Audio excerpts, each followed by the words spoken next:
สวัสดีครับสวัสดีครัสวัสดีครับบยินดีต้อนรับนี่ก็สู่ช anel แฟนบอย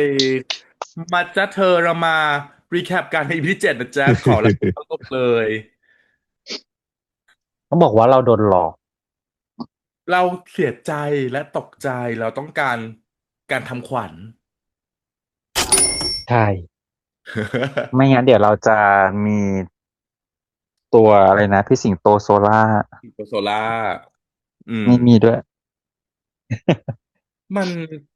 เอาต้องจริงเรา บอกว่าเรามันคือยุคสมัยเนาะเพราะว่ารายการทีวีที่เราเด็กๆอ่ะเราก็ดูหุ่นกระบอกกันมาถูกป่ะหลายรายการที่อืเราโตมมากับหุ่นกระบอกหุ่นมืออะไรเงี้ยแล้วก็อืมคือดีรายการเหล่านั้นมันก็หายไปโดยที่เราที่เติบโตขึ้นก็ไม่ทันรู้ตัวเหมือนกันอ่ะคือมันคือเทคโนโลยีช่วงทรานมันซิชันน่ะอืทรานเอซิชันมสำหรับคนดูสำหรับในฐานะคนดูอ่ะมันคือเราได้เจออะไรใหม่ๆแต่ถามสสถานะคนที่เป็นเมเกอร์สิมันอืรู้สึกมคือเหมือนเราเองเราก็โตขึ้นในวันที่เราไม่ได้ดูพวกเขาแล้วเขาหายไปในวันที่แบบเราใช่ไม่รู้ตัวเหมือนกันว่าเขาหายไปอ่ะอืมเราค่อยๆห่างค่อยๆห่างแล้วมันก็อืมหายไปอืม สักทีมันห่างด้วยความโตของพวกเราความด้วยแหละโตของเราแล้วเราอืก็มพอเรามองย้อนกลับไปมันก็จริงด้วยเนาะเราในวัยเด็กของเราเคยมีรายการเหล่านี้อยู่เราเคยโตมาเราเคยเชื่อว่าทุกเช้าเราต้องวิ่งมาดูเออเราเคยเชื่อว่าอะไรอย่างเงี้ยกระบอกตัวนั้นมีชีวิตจริงๆอ่ะใช่ใช่มันแบบก็บอกไปเลยว่ารายการเจ้าขุนทองทุคือกเช้าจะต้องวิ่งมาดูก่อนไปโรงเรียนมีเจ้าขุนทองแล้วก็คือคือที่บ้านดูขุนมือภาษาดูขุนมืออังกฤษด้วยอะไรเงี้ยมันก็จะมีตัวเหล่านี้ที่แบบเราได้ดูไงก็อืจะมีเคอร์มิมดอืเซซามิมสตรีทอะไรเอพิสตรีอย่างเงี้ย เออใช่ใช่ใช่แต่ว่าถ้าอย่างเงี้ยสมมุติว่าถ้าในยุคสมัยนี้ยังมีแบบนี้อยู่ยังฮิตอยู่นะฉันว่าเนี่ยครูพี่แนนเนี่ยยอดวิวน่าจะ100 ล้านวิวได้นะสลากว่าสเพราะว่ามัน access เข้าหาได้ง่ายกับแหล่งพวกอย่างนี้แล้วไงสมัยก่อนมันยังยากไหมใช่แล้วเราว่าเด็กก็คือเด็กความเป็นยูนิเวอร์แซลของเด็กมันยังเหมือนเดิมเนาะการที่เขามีพี่สิงโตโซล่าที่เป็นตัวละครที่เข้าถึงง่ายมากๆเลยอ่ะเพลงที่อืเด็กมฟังง่ายฟังรู้เรื่องอะไรเงี้ยแล้วก็ภาพที่มันไม่ได้เร็วเกินไปเราว่ามันดีมากเลยเรารู้สึกว่านี่แหละการที่รายการทีวีที่จะไม่ทำให้เด็กสมาธิสั้นอ่ะมันคืออย่างเงี้ยมันไม่แวบมันแล้วมันมันไม่ว่าคอนเซนเทรชันมันอยู่ตรงนั้นจริงๆอ่ะใช่เออเนาะเอ้ยก็ก็มันคือเราก็ต้องเข้าใจแหละว่าเมื่อเวลาเปลี่ยนทุกอย่างมันเปลี่ยนทรานซิชันอ่ามันเกิดขึ้นเพราะฉะนั้นถามว่าไอ้โฟกัสของเด็กที่ณปัจจุบันที่เขาเรียกอะไรความไม่นิ่งของเด็กมันเยอะขึ้นคืออืมคือด้วยความที่เราต้องเข้าใจว่าทุกวันนี้ทีวีมีหลายช่องมากขึ้นแล้วก็รายการที่มันค่อนข้างจะเป็นสโลโทนเหมือนรายการที่เป็นหุ่นกระบอกอย่างเงี้ยมันอาจจะไม่ทำให้แบบไม่ได้ดึงสะไม่ได้ไม่ดึงไม่ได้ความสนใจได้ทันทีที่เปลี่ยนช่องมันไม่มาเจอว้าวแล้วว่าคือมันมีรายการหรือมันมีเกมหรือมันมีใดๆที่มันว้าวอ่ะ เปิดไปเจอแล้วว้าวเลยอ่ะเออแสงสีเสียงครบครันมันไม่ใช่เป็นโมโนโทนอย่างเงี้ยมันก็มันก็คือจะออกมาอารมณ์นั้นนะยุคสมัยอืมยุคสมัยแต่ว่าอ่ะเราได้มาเจอว่าเกิดอะไรอีพีนี้ ขึ้นกับน้องซานในวัยเด็กจะบอกเลยฉันโดนหลอกก่อนอันดับแรกว่า ซีรีส์เรื่องนี้ปูให้ฉันมาตลอดเรื่องด้วยสีสันที่ดีต่อพัฒนาการเด็กสดใสอืมแล้วฉันมาเจออะไรในอีพีนี้ คือไม่นะก็จริงๆนะไม่ค่อยรู้สึกนะแต่รู้สึกว่าโอเคมันคือพาร์ทหนึ่งที่เราได้รู้แบ็กกราว n ์การเฉลยมันไม่อันนี้มันไม่เรารู้สึกว่ามันก็ปมไม่โหดร้ายนะปมของโซล่าหนักมากเลยนะสมมุติถ้าซีรีส์ขยี้กว่านี้ใช่ไปโอ้โหสุดได้แต่มากเลยอ่ะแต่สิ่งที่เขาให้เราคือเขาให้เราแค่นี้ไงเขาให้โซล่ามาเผชิญในวันที่โซล่าพร้อมพร้อมอืและมคนดูเองก็พร้อมเช่นเดียวกันเออไม่โหดมากฉันฉันแอบคิดว่าอยากจบมันอาจจะมีอะไรอีกแหละแล้วเรา เรายังตอบไม่ได้เลยว่าซันจะหลับไปตลอดกาลหรือเปล่าเพราะว่าเอาจริงๆนะคือถ้าตัวครูพบเมฆเล่นดนตรีแล้วทำให้น้องซันหลับไปได้ตลอดกาลอะไรเงี้ยแก๊งเนี้ยไปรับโนเบล มันเป็นไปไม่ได้ไง นึกออกป่ะเพราะว่าทุกวันนี้เรายังทำไม่ได้เลยก็คือเออเออ คือสี่คนนี้ไปเลยไปรับโนเบลได้เลยสาขาการแพทย์เลยค่ะเชิญค่ะ แต่ว่าเมื่อกี้ที่เล่นดนตรีอ่ะอืมแล้วเอ่อน้องซันน้ำตาไหลออกมาแล้วหลับไปอ่ะตรงอืมนั้นน่ะถ้าขยี้ต่ออีกหน่อยนะฉันไปแล้วนะเพราะมันว่าดูท่าแม่อะก็อืมเริ่มแล้วอ่ะเริ่มมาแล้วแบบถ้ามาประมาณว่าซันเนี่ยจำได้แล้วว่าแม่เป็นอะไรไปอย่างเงี้ยปุ๊บคือเรียบร้อยเลยนะตอนนั้นอ่ะซันน่าจะถูกเขย่าอยู่ข้างในโดยที่ตัวซันเองไม่รู้ตัวได้วยซ้ำว่าฉันน่ะร้องไห้ออกมาทำไมเว้ยอืข้างในมันมคงเขย่ามากๆอืม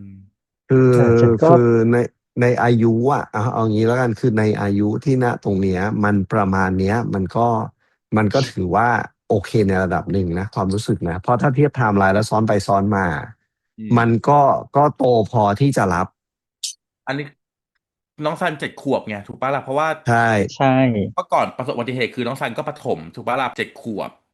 อืมอืมฉันแอบมีความสงสัยอย่างหนึ่งอะปาว่าว่าถามเลยละกันว่ามีความรู้สึกว่าคืออันเนี้ยซีรีส์เล่าว่าเป็น age regression อืมถูกไหมแต่คราวเนี้ยเรากำลังจะดูว่าเป็น DAD ซึ่งอืมตัวครูโซล่าเนี่ยมาเป็นบุคลิกที่สร้างขึ้นมาเพื่อที่จะกดความรู้สึกกของดซันไว้ใช่ซันไว้อืมเสร็จคราวเนี้ยถ้าเป็นฉันนะไม่ไม่รู้สิฉันยังจะแกะคอร์ดดนตรีแล้วเล่นเพื่อที่จะให้กดซันไว้อีกหรือเปล่าอ๋อ อันนี้มันเหมือนมันเป็นการกดเอาไว้แทนที่จะรักษาไงคือตอนนี้เราส่วนตัวนะเรายังไม่อยากฟันธงว่าเป็น DAD หรือว่าเป็นความจำเสื่อมจาก post traumatic อืมเพราะว่าแต่ว่าเล่าดูจากเรื่องก่อนละกันเรื่องเขาบอกว่าเป็น age regression แบบนั้นคือส่วนตัวตอนนี้เราว่า education เนี่ยน่าจะเป็นการวินิจฉัยโดยที่ไม่ได้รู้ภูมิหลังเก็ตอืปะ มเพราะว่าเวลาเราดูโรคจิตเวชอะไรเงี้ยบางทีมันอาจจะต้องดูแบบดูไปเยอะอะแล้วก็ตัวของโซล่าเองก็ไม่ได้ไป follow up เนาะเรื่องของเอลิอืมอะไรเงี้ยซึ่งคิดว่าน่าจะเป็นน่าจะเป็นการวินิจฉัยแรกหรือน่าจะเป็นแรกที่หมอคิดว่าเอ้ยเป็นเอลิเกชันหรือเปล่าเพราะว่ามันมันค่อนข้างพอเราดูไปจริงๆมันห่างไกลจากคำว่าเอลิเกชันไปพอสมควรแล้วล่ะ เอลิเกชันมันคือผู้ใหญ่คนหนึ่งที่ถเออยตัวเองอออกไปทำพฤติกรรมเหมือนเด็กเพื่อที่จะปกป้องอะไรบางอย่างเพื่อจะไม่อยากจะดีลกับเหตุการณ์อะไรบางอย่างแล้วก็มันมาเป็นช่วงๆมันมาช่วงที่แบบเผชิญ difficulty อะไรเงี้ยแต่ว่าพอวันเนี้ยเราเห็นแล้วว่าตัวของโซล่าโผล่มาในหลังทรมาหลังอืมเหตุการณ์รุนแรงที่เป็น life threatening อันเนี้ยอืมมันไม่น่าจะเป็นเอลิเกชันแล้วล่ะ อืมมันมีความเป็นแบบความจำเสื่อมหลัง post traumatic เนาะคือความจำเสื่อมจากภาวะจิตใจหรืออาจจะเป็น DID ก็ได้ซึ่งก็มีเปอร์เซ็นต์ที่เป็น DID เพราะว่าตัวของซานและโซล่าสามารถสลับตัวออกมาได้อืมอืมเออเนี่ยฉันก็เลยสงสัยเนี่ยแบบโอ้โหคือถ้ารักษาครูโซล่าจะหายไปไงอืมคือส่วนตัวยังมองยังแอบมองว่าเป็น DID เพราะว่าตื่นมาแล้วเป็นโซล่าเห็นปะคือถ้าเป็นความจำเสื่อมตื่นมาต้องเป็นซันที่จำไม่ได้อืมเก็ตปะนึกออกไหมอ่าอ่าเพราะถ้าแต่เนี้ย ความจำเสื่อมต้องเป็นซันที่จำไม่ได้นี่จะไม่ได้ถูกไหมล่ะแต่นี่คือตื่นมาเป็นโซล่าเป็นเอคนอใหม่เป็นบุคลิกใหม่เป็นอัตลักษณ์ใหม่ที่เกิดขึ้นมาเพราะฉะที่ไม่มีนั้นอันเนี้ย ความทรงจ DID ชัด ำนี่เลเออยแต่อืมมันก็แอบโดยปกติมันควรจะรีเลทกันเล็กๆป่ะคือรู้อาจจะรู้ไม่หมดหรือเปล่าอาจไม่จำเป็นบางทีก็อาจจะไม่รู้จักกันเลยก็ได้อ๋อโอเคแต่เนี้ยคืออืมโซล่าอยู่มานานมากเป็น20 ปีเป็นแบบเป็น10 ปีอ่ะถูกป่ะเสิบออปีอะที่โซล่าอยู่มาโดยที่ซันไม่ออกมาเลยแล้วก็พอเจอเหตุอืการณ์อีกทีมซิเดนอ่ะซันถึงกลับเข้ามาอะไรเงี้ยมันก็เป็นไปได้ในเคสของ DID เหมือนกัน อืมทีเนี้ยโอ้เราว่าอันเนี้ยสารภาพตามตรงว่าเราไม่รู้ว่าณการแพทย์สมัยเนี้ยเรายังมองว่าใครเป็นบุคลิกหลักเพราะว่าโซล่ามาตั้งแต่7 ขวบจน20 กว่า อืมเนี่ยโซล่าใช้มานานกว่าซันนะแล้วอืมการเติบโตและสร้างตัวตนอ่ะ7 ขวบเจมอนอ๋อนะ7 ขวบจนถึง20 กว่าการสร้างตัวตนอ่ะคนที่มันชัดเจมันสร้างตัวกลายเป็นโซนไปหมดเลยล่าไปแล้วโซล่าอืมสร้างถูกปะเพราะฉะนั้นอันเนี้ยอืมส่วนตัวเรายังไม่อยากจะให้ความเห็นว่าจริงๆแล้วใครคือบุคลิกหลักด้วยซ้ำอ่ะมันตอบยากอืนะเว้ยในเคสเนี้ยมแล้วแล้วถ้าแล้วถ้าสมมุติเกิดใดๆขึ้นมาอืมแล้วเป็นซันล่ะที่ถ้าสุอยู่ต่อไปดท้ายแล้วซันคือบุคลิกหลักแล้วโซล่าต้องหลับไปอันเนี้ยมันเออจะเป็นยังเจ็บไงต่อปวดชิบหายเลยนะเว้ย คือภพอ๋อเมฆคือกลายเป็นยุงไปเลยนะคือสำหรับคนดูในวันนี้ที่ เออ EP เนาะคนที่หลับไปคือซันถูกปะการหใช่ลับไปของซันมันโอเคสำหรับเราเพราะซันคือตัวละครที่โคตรเจ็บปวดถูกอืมการที่ให้น้องได้พักผ่อนนะมันโอเคมันดีกับเราแต่ถ้าวันใดวันหนึ่งมันถูกกลับมาเฉลยว่าคนที่ต้องไปคือโซล่าคือโซล่าอันนี้คือ อ่ะไปไงตอนต่อแรกอะฉันเข้าใจแบบนี้ก่อนว่าด้วยความเข้าใจของคนทั่วไปอย่างฉันเลยคือฉันเข้าใจว่าบุคลิกที่เป็นเกิดมามาแต่เกิดอ่าคือบุคลิกหลักอ่าอืมอ๋อแล้วพอป้าพูดว่าพอมันสร้างตัวตนขึ้นมาด้วยแบบนี้ที่ยาวนานกว่าแล้วมาถึงใช้มาถึงปัจจุบันเลยมันมีโอกาสเป็นบุคลิกหลักเหมือนกันมันเลยก็เข้าใจได้คือมัน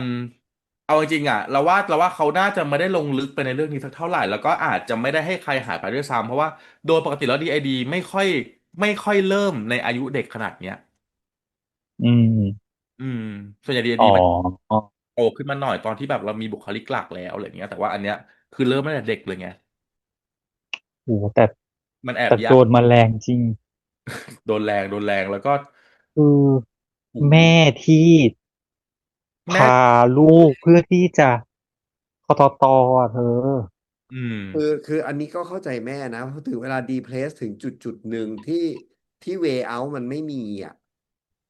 อืมแล้วมันเลือกตัดสินใจเอาอย่างนี้ณวันนู้นย้อนอืมแฟลชกลับไปเลยไกลๆณวันที่ย้อนกลับไป10 กว่าปี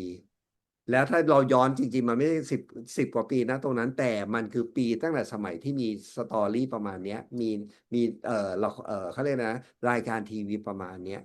อืมโรคซึมเศร้ารู้จักกันหรือยังก่อน อืมอืมไม่เคยมีได้ยินนะมีสมัยก่อนนะการไปพบจิตแพทย์เมื่อสมัยนั้นคือบ้า เป็นบ้าอืม เพราะฉะนั้นการที่ดีเพลสแบบนี้มันไม่มีการปรึกษาแพทย์อยู่แล้วแล้วอืมคือศูพ่อนย์แฮนด์ลไม่ได้เห็นปะถูกต้องอืมแล้วก็ไม่คนยังไม่รู้จักเนาะอืมคนยังแฮนด์ลไม่ได้ว่ามันเป็นสารเคเราต้องมีในสย้อนกลับมองเนาะไปให้มันเข้ากับบริบทด้วยแล้วมันจะเก็ตขึ้นว่าถ้าย้อนกลับไปเมื่อสมัยรายการทีวียังเป็นแบบเนี้ยอนาล็อกแบบเนี้ยอืมเพราะฉะนั้นไอเหตุการณ์ของการที่จะไปพบแพทย์ว่าเอ้ยถึงเวลาเราต้องไปคอนซัลท์หมอมีอาการดีเพรสต้องไปกินยาปรับอะไรต่ออะไรในระบบสมองไม่มีค่ะไม่มีเรายังไม่ไม่มีเลถูกเข้าใจยแล้วก็สังคมยังไม่ถูกเข้าใจด้วยวันนั้นถูกถ้าเราย้อนกลับไปณวันนั้นตัวเราเองเราจะมี mindset อีกแบบหนึ่งเลยใช่อืถูกปะเมื่อก่อมนเราเคยถูกสอนว่าคนที่คอต่อคือคนที่ไม่รักตัวเองคนที่อืมอย่างแบบบาปอย่างนู้นบาปอย่างนี้อะไร ไม่ใช่เลยจ้าใช่สังคมยังถูกยังมองกันในภาพนี้อืมเพราะฉะนั้นมันยิ่งกดดันให้คนที่เป็นเข้าไปอีกใช่อืมมันเลยถึงการตัดสินใจจะทำอะไรบางอย่างมันง่ายอืมแล้วมันไม่มี way out อืมสมัยนี้ยังดีที่มันมี way out ว่าหนึ่งคอนซัลท์นะเนี่ยเห็นไหมล่ะตั้งแต่เปิดต้นซีรีส์มาเลยถ้ามีปัญหาใดๆไปโทรคอนซัลท์เบอร์นี้มีนี้สมัยก่อนไม่มีจ้าแม้กระทั่งหมอจิตแพทย์ยังไม่เคยคุยเรื่องนี้เลยจ้าเนาะจริอืงอแล้วแล้วก็แต่เคสของคุณตอนนี้ตาแอบแบบคือเราว่ามันมีความเป็นเคสคลาสสิกตรงที่ซึมเศร้าหลังคลอดเป็นอืมไปได้สูงมากเปอร์เซ็อืมนต์สูงมากเพราะว่าเขาเริ่มตั้งแต่มีลูกอืม อือ่ามอะไรเงี้ยคือเขาเรียกอะไรนะโดนชงหลายเด้งหนึ่งคือ คือจริงๆแล้เสีวการยงานการมีลูกการมีลูกมันไม่ได้เป็นอะไรเป็นทรมาอะไรหรอกแต่พอดีจังหวะมันอาจจะเกิดช่วง transition คือการมีลูกเนี่ยฮอร์โมนสวิงอยู่แล้วก็เอมีอเสี่ยงที่จะเกิดซึมเศร้าได้ประกอบกับเหตุการณ์ภายนอกดันพอดีมาสวมจุเอดนั้นอได้หนักเลยทีเนี้ย แล้วก็พอสุดท้ายลูกก็เลยคือ someone to blame ถูกก็เลอืยมอันนี้มันคือการจับคู่ผิดเห็นปะจอืมริงๆแล้วว่าการที่รายการทีวีถูกถอดกับการมีลูกเกี่ยวคนไหมละเรื่องกันเลยไม่เกี่ยวไม่เกี่ยวนะแต่มันดันเกิดพร้อมกันในสภาวะอารมณ์เดียวกันมันเลยถูกจับมาเป็นคู่กันว่าเพราะมีลูกฉันเลยเป็นอย่างนี้อย่างนี้อืลูกมเลยกลายเป็นแบบอืที่มเห็นนั่นแหละมันมันอาจจะเกิดจากการที่ถูกถอดเพราะว่ามีแอนิเมชันเข้ามาแล้วถูกคือจอะไรริงแบบนี้ๆมันไม่ได้ถูกเขาเรียกอะไรมันไม่ได้ถูกคุยหรือถูกปรึกษาแต่อืมมันถูกซัพเพลสไว้ตลอดทางไงว่าก็เพราะอย่างนี้แล้วมันไม่มีเวอาว่ามันก็คือฉันก็จะวนอย่างนี้ก็นี่ไงเพราะอย่างเงี้ยเพราะมีมันนั่นแหละดูสิอันนี้มันคือ ฉันเลยโดนหมดเลยมันคือซึมเศร้าหลังคลอดน่ากลัวเพราะว่าคนซึมเศร้าหลังคลอดเนี่ยหนึ่งเนาะเขาอารมณ์คือตัวฮอร์โมนเขาอาจจะผิดปกติอืมอาจจะมีความอืเศร้าอยู่มหลังมีลูกมันเพราะว่าตอนมีลูกคนเรามันจะมีความสุขสุดๆนึกออกปะแล้วก็ร่างกายมันต้องปรับสมดุลเนาะด้วยกันคือไม่ให้มันมีความสุขมากเกินไปอะมันอาจจะมีความมันจะอาจจะมีแบบความเศร้าเข้ามาอะไรเงี้ยแล้วก็ทีเนี้ยพอรายการถูกปลดเขาก็เศร้าอืมถูกปะมันคืออารมณ์เศร้าเหมือนกัน พอเศร้าเหมือนกันปุ๊บมาเลยจับคู่ว่าอ๋อความเศร้าสองก้อนเนี้ยมันคือเรื่องเดียวกันอืมอืมเออมันไม่ถูเข้าใจได้กแยกไงเหมือนแล้วมันมีใครมานั่งบอกเอ้ยเรื่องนี้มันไม่ใช่นะเรื่องนี้มันมันเพราะไม่เกี่ยวนะอย่างนี้นะมันไม่ใช่เออมันไม่มีไงมันก็แล้วเลยเกลียดก็สุดท้าย ลูกมาตลอดทางเออแล้วเข้ามาคือพ่อก็แฮนเดิลไม่ได้แล้วก็ไม่รู้จะพูดยังไงเพื่อให้มันแยกแยะเรื่องออกพ่อก็ใช้วิธีหนีพอไปลงพ่อก็หนีพอไปลงที่ลูกปุ๊บคราวนี้ซันก็เลยมีปัญหาคือแล้วเรายิ่งพ่อที่เป็นสามีเราเนาะผู้ชายที่เรารักสมมุติผู้ชายเรารักวันที่เรารู้สึกแย่สุดๆพ่อวิ่งมาปกป้องลูกไม่ได้เออมาดูแลความรู้สึกของแม่จะเออทำให้แม่ก็หนักเลยยิ่งเข้าไปอีกลูกอืมเก็ตปะอือะไรอย่างเงี้มยมัน ซันก็เลยพอมาถึงซันบ้างซันก็เลยมีพฤติกรรมที่เขาเรียกอะไรต่อต้านไหมคือมันคือซึมเศร้าในเด็กเลยเพราะว่าเด็กเขาอธิบายไม่ได้หรอกว่าเขาอืมรู้สึกชอืมอบอยู่เพราะฉะนั้นน่ะซึมเศร้าในเด็กมักจะแสดงออกด้วย aggressive อืมอืมแล้วฉันชอบมากเลยตอนที่เขาเปิดสมุดอะแล้วเห็นซันตอนเด็กที่วาดรูปที่มันดำวน อืมเอออันเนี้ยเพิ่งจะมารู้เมื่อตอนวัยเร็วๆนี้นี่เองว่าอันนี้มันเป็นการที่บอกปัญหาและความรู้สึกของเด็กได้ใช่เออแล้วก็เลยโหซีรีส์เอามาอันเนี้ยใช้แบบนี้ได้ด้วยเหรอมันเลยทำให้ฉันกลับไปคิดถึง EP หนึ่งที่ซันไปเขียนผนังไงอืมใช่ถ้ากำลังจะชวนซันเขียนคุยถ้าซันเหมือนกันแบบเนี้ยมันจะถูกเข้าใจได้ใน EP หนึ่งนึกออกปะอืมอ่าแต่ ฉั EP นซันประท้วงด้วยการวาดรูปสวยงามฉันก็เลยอืมงงไงหนึ่งอ่ะฉันฉันกลับมองแค่ว่าซันอาจจะไม่ได้เครียดขนาดนั้นอืมอันนี้คือมันเครียดเวอร์ชั่นขั้นสุดอะมันถึงเอาฝนออกมาดำขนาดนั้นอืมอันนี้คือไม่เครียดขนาดนั้นและคือและการวาดรูปของซันมันคือวิธีที่ครูปราณีบอกว่าถ้าเครียดให้วาดรูปอืมนางก็เลยระบายความเครียดโดยการไปวาดบนกำแพงอืเฉมยอืมอืมแต่อันนี้น่ากลัวเนาะคือถ้าเราๆอืเปิดมศิลปะรูปแล้วเจออย่างเงี้ยอาจจะต้องมอนิเตอร์แหละโอ้แต่มันน่ากลัวมากนะแล้วคือฝนเราเห็นเลยดำเป็นถึงความตัวละทึบอ่ะดำขนาดนั้นนะอืม คืออ่ะหนึ่งเนาะมันไม่ใช่แค่ดำนิดหน่อยมันดำแล้วมันเต็มหน้าอืเด็กมเด็กคอนโทรลตัวเองไม่ได้แล้วนะเว้ยคือวาดจนไม่เห็นขอบหน้าหนังสือแล้วว่าน่ากลัวมากเลยอ่ะอันนั้นคือแบบพอเปิดสมุดมาแล้วแบบโอ้อย่างนี้เลยคืออ่ะคือเด็กเจ็ดขวบไม่ควรที่จริงๆเด็กเจ็ดขวบไม่น่าที่จะระบายสีเกินสมุดทึบอืด้วยซ้มำอะไรเงี้ยเอประมาณอ แล้วมันก็ก็เลยแบบเข้าใจได้อืมเฉลยกลับไปที่ EP ต้นๆได้มันก็เลยอืมอ๋อแบบนี้นี่เองครัที่เคยสบเพราะแบบงสัยมันจริงเป็นแบบนั้นอืมเออแล้วมันจะเป็นแบบนั้นแล้วส่วนตัวก็ยังมองว่าละครซีรีส์เรื่องเนี้ยมีความวินนี่เดอะพูสูงมากคือตัวละครไม่มีใครปกติเลยเห็นปะแม้กระทั่งแม่ไม่มีเลยเมันกรีอออ่ะทุกตัวละครมีอะไรบางอย่างในจิตใจอ่ะอื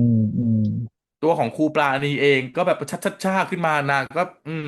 เออหยุดกำลังจะเดินออกมาแล้วหยุดเลยสุดเลยสมาธิสั้นไปเลยเห็นปะเออปล่อยกลับมาอย่างนี้ แต่ชอบกรูฟนางนะกรูฟนางสวยนะว่าไม่ได้หนังเลิศก็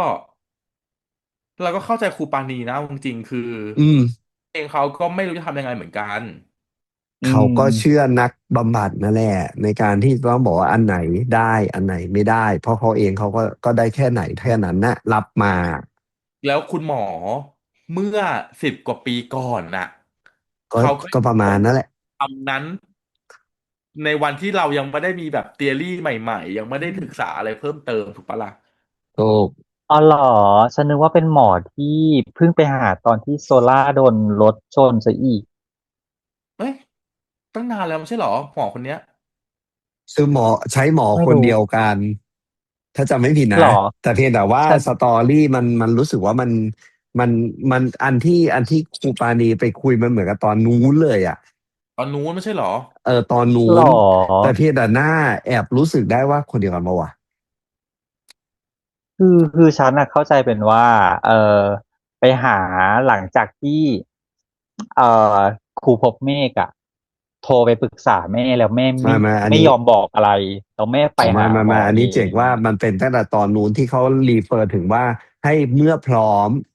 อืแล้วมค่อยเล่าเพราะฉะนั้นมันควรจะแฟลชไปตอนนู้นตอนเพราะตอนที่ตอนเนี้ยมันไม่น่าอืมจะมีผลอะไรตอนที่โซล่าเพิ่งมาใช่ไหมเอออืมก็เข้าใจได้เนาะวันนี้ก็ซีรีส์แอบจริงๆวันนี้แรงอึเนาะมครึมต้องหมดแรงบอกว่าบุคลิกไม่ใช่บุคลิกปมของโซล่าหนักสุดเลย หนักหนักสุดเลยตอนแรกคิดว่าโอ้โหคุมภพเมฆหนักแล้วนะโซล่านี่แบบหนักอะหนักจริงแล้วก็โหเด็กตัวแค่นั้นน่ะเด็ก7 ขวบอะอืจะต้องมเจออะไรประมาณเนี้ยก็ทำไงล่ะแล้วเขาไม่ได้แค่เพิ่งเจอวันนั้นเนาะเขาเจอมาตลอดทางแค่เล่นตุ๊กตาขาดแม่ก็ตีจะอะไรทำร้ายแล้วอะไรอย่างเงี้ยแล้วพอเห็นแบบเนี้ยก็เลยในความที่แบบนี้นะมันก็ยังแอบดีใจที่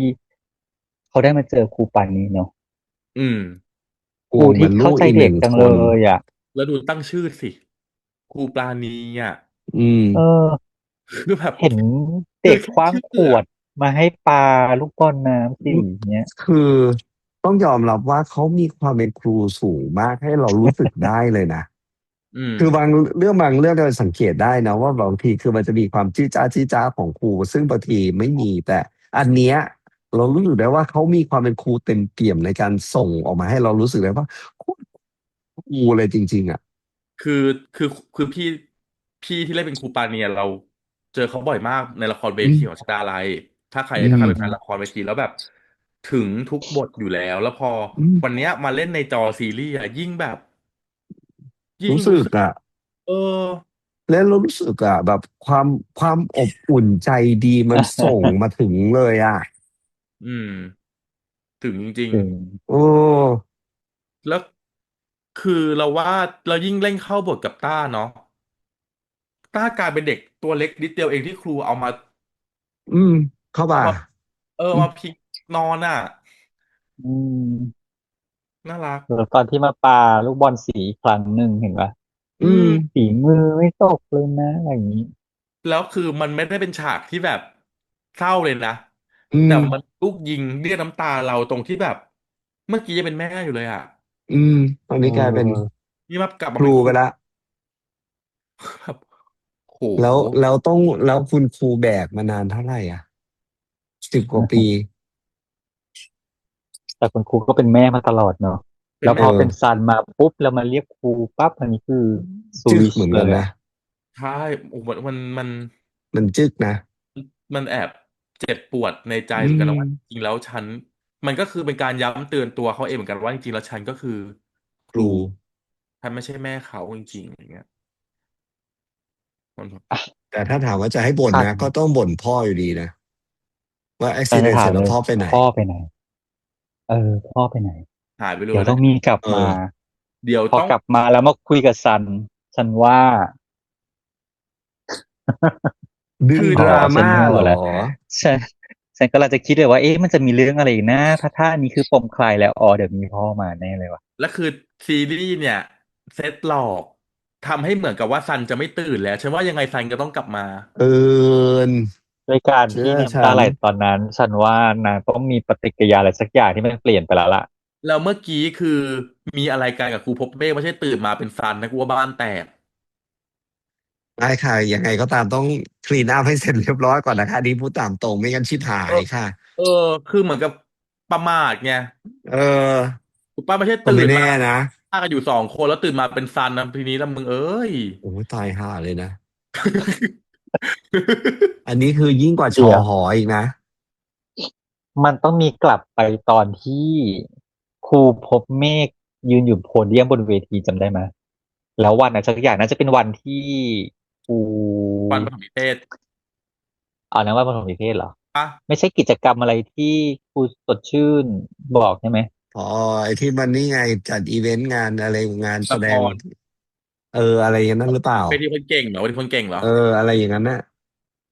เพราะว่าครูพบคือเพราะว่าเรื่องราวนี้มันเริ่มต้นตอนที่ครูพบเมฆเล่าเรื่องของตัวเองถูกปะล่ะซึ่งอืมมันน่าจะเป็นปฐมนิเทศเด็กใหม่ไอ้ปฐมนิเทศขึ้นชั้นใหม่ปะตอนนั้นน่ะที่เชิญครูพบประเมฆอ่ะแต่ว่ามีผู้ปกไม่ถมครองมานะก็ใช่มันก็ไม่ท่านมันก็ได้ทั้งสองอย่างอ่ะไม่ประถมนิเทศก็อีเวนต์แต่น่าจะประถมมากกว่าหรออืเดี๋ยวต้องกลับไปดูมเดี๋ยวต้องย้อนกลับไปดูฉันน่าแอบสงสัยนิดนึงว่าตอนนั้นอาจจะมีพ่อของซันมาหรือเปล่าแต่เราไม่รู้จักวันนี้ไม่เพราะว่าพ่อของซันอะถ้าเห็นเราต้อง recognize ได้เพราะว่าพี่เขาเป็นคนนักแสดงที่เราเห็นหน้าเห็นตากันอยู่อืมหรอฉันจำไม่ได้มันชัดเกินไปอืม แล้วเวทีคนเก่งนี้อาจจะมาแสดงเป็นละครหุ่นมือใช่หรือเปล่าคือฉันน่ะ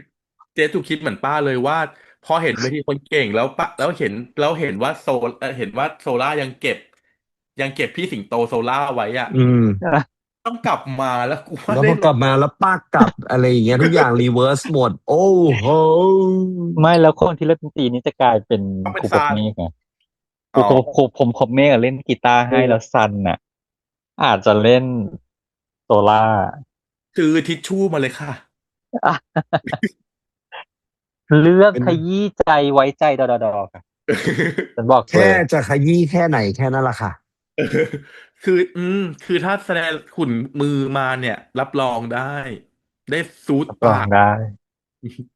สิ่งที่จะเพราะไอ้ฉากมากลาอย่างเมื่อยจะเป็นภาพทับซ้อนโดยการที่แนนช่วยมาเล่นให้ชุบๆให้ค่ะตายแล้วไม่โอ้ตาย โอ้ตาย ฉันบอกบอกเลยเลยค่ะเมื่อกี้ฉันอย่างที่บอกไปเมื่อกี้ว่าถ้าฉากเมื่อกี้ตอนที่ซันต้าตอนนั้นถ้ายาวอีกนิดนึงขยี้อีกนิดนึงยังไม่ให้หลับตอนนั้นนะฉันไปแล้วนะฉันบอกเลยนะอืมดอต้องลดเรื่องนี้จริงเนาะเรื่องเนาะเรื่องสอยไม่รู้ตัวเนี่ยๆถูกอืเนาะประมมาณนี้ไหมประมาณนี้ก็วันนี้หนักค่อนข้างหนักแล้วก็อย่าอืงที่มที่ขึ้นคำเตือนไว้เนาะว่าถ้าใครดูหรือใครมีภาวะอย่างเงี้ยแล้วมาดูซีรีส์เรื่องนี้ก็ไม่อยากให้ดูคนเดียวหรือว่าใครที่ดูซีรีส์เรื่องนี้แล้วมันรู้สึกว่ารีเลทกับฉันจังเลยอะไรอย่างเงี้ยก็ลองโทรสายเชิญด่วนติดต่อหรือว่า สาย walk ด่วนดูเข้าไปเนาะที่โรงพยาบาลที่มีแผนกของอ่า mental health psychiatrist นะครับก็ลองดูแล้วกันใช่เนาะ หรือใครไม่กล้าดูคนเดียวก็ดูกับเราก็ได้กับพวกเราได้นะจ๊ะพวกเราได้อะไรเงี้ยหรือว่าใครมีอะไรเนาะอยากพิมพ์ก็พิมพ์คอมเมนต์ทิ้งเอาไว้เนาะก็ถ้าเออแบบอยากได้คำปรึกษาอะไรเงี้ยก็เดี๋ยวจะพยายามเข้ามาตอบแล้วกันนะครับใช่จ้าอันว่าวันนี้พวกเรา3 คนนะครับขอตัวลาไปก่อนแล้วเจอกันกับ EP 8นะจ๊ะสำหรับวันนี้ไปแล้วครับสวัสดีครัสวัสดีบสวัสดีครัครับบ บาบ๊ายบายย